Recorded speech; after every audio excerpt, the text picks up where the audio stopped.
আসসালামু আলাইকুম। ছাদ বাগানের নতুন আরেকটা ভিডিওতে আপনাদেরকে স্বাগতম জানাচ্ছি।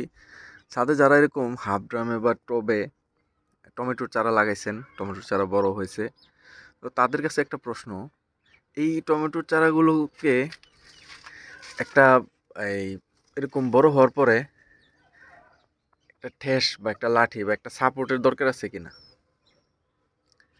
আপনাদের কি মনে হয়? এই টমেটো চারাটা লাগাইছেন, এটা এইভাবে পড়ে গেছে। এই কাণ্ডটা, এই যে মূল গাছটা এইভাবে পড়ে আছে, এটা তো আসলে জোর পাবে না।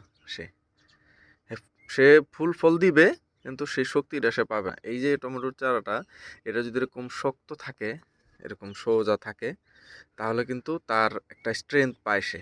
এখন এইটা দেখবেন যারা বাণিজ্যিকভাবে টমেটো চাষ করে তারা সবাই কিন্তু একটা মাচার মতো, ছোট মাচার মতো করে দেয়, অথবা লাঠি দিয়ে একটা ঠেস দিয়ে দেয়। তো আমাদেরও ছাদে যারা আমরা টুকটাক ওই সবজি ফসল করার চেষ্টা করি বা গাছ টাছ লাগাই, তাদেরকে এটা মাথায় রাখতে হবে যে অবশ্যই আমরা যদি একটা লাঠি বা একটা সাপোর্ট এটাকে দিয়ে দিই, অর্থাৎ বেঁধে দিই আর কি, হ্যাঁ, তা একটা খুঁটির মতো দিয়ে বেঁধে দিই, তাহলে কিন্তু এই গাছটা শক্তি পাবে।